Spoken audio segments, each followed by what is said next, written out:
Hello বিয়ন, কেমন আছেন সবাই? আশা করি ভালো আছেন। আলহামদুলিল্লাহ আমিও ভালো আছি।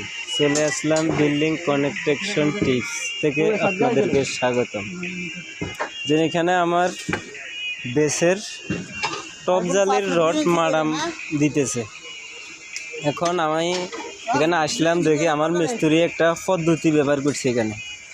এখানে মাপ দিয়ে একটা ফেরাক গাড়ি নিছে। দাঁড়া, গাড়ি নিবার পরে এই মাডামটার জন্য পিছনে একটা কাঠ মারছে, কাঠ ব্যবহার করছে এখানে।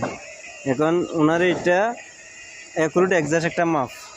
তারপরে উনি এইখানে আবার একটা কাঠ দিয়ে একটা চাবি ব্যবহার করছে। কিন্তু এই চাবিটা ব্যবহার করছে, এর কি সুবিধা এর থেকে একটু জানার জন্য আমি তারা জিজ্ঞেস করতেছি। হ্যাঁ সমীর, কি অবস্থা তোমার?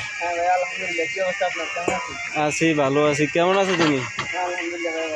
হ্যাঁ, এই যে এখানে দেখতেছি তুমি এই যে এখানে যোগান দিয়ে রাখি এখানে রডটা মারাম দিতেছ। এটা এই জিনিসটা কি সুবিধা কি তোমার? এই রডটা যে আমরা মারাম করি, হ্যাঁ, এক মাথা কিন্তু এখানে ধরে রাখা লাগে, হ্যাঁ, টালে যাবে। ওই কাঠটা যে কাঠটা মারছি আমি, এই কাঠটা দেখেন আপনি, আমি ছাড়ার পরে এটা কিরকম ভাবে ছাড়ি দিই। হ্যাঁ, এটা অ্যাকুরেট ভাবে ধরে রাখছে যে আমার এটা দিয়ে আমি লেভেল করে নিছি। হ্যাঁ, এই যে ছোট একটা ইয়ে দি থেকে 500 অর্ডার মাপে বানাইছি, দেখতেছি যে এখন 400টা এখানে একটা দিয়ে আমি অ্যাকুরেট করে রাখছি। এরপরে দুইজনের কাম আমি এখন বর্তমানে একলা করে ফেলছি। একলা করতেছো? চাল হওয়ার সম্ভাবনা নাই কোনো। তাহলে এটা তোমার মনের একটা অনুভূতি, মন একটা আবেগে কাজটা করতেছো।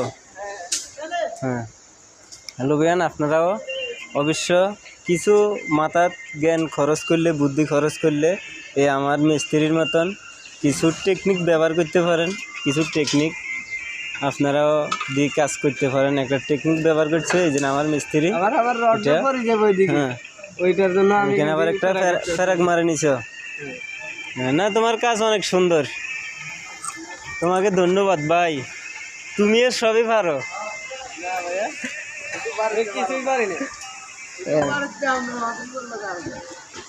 আজকে ভিডিও চলেন না। এই যে চলে আসলাম, আমাদের মিস্ত্রি কলম বান্ডিং করতেছে। আমার 3 সেকশনের কলম বান্ডিং চলতেছে।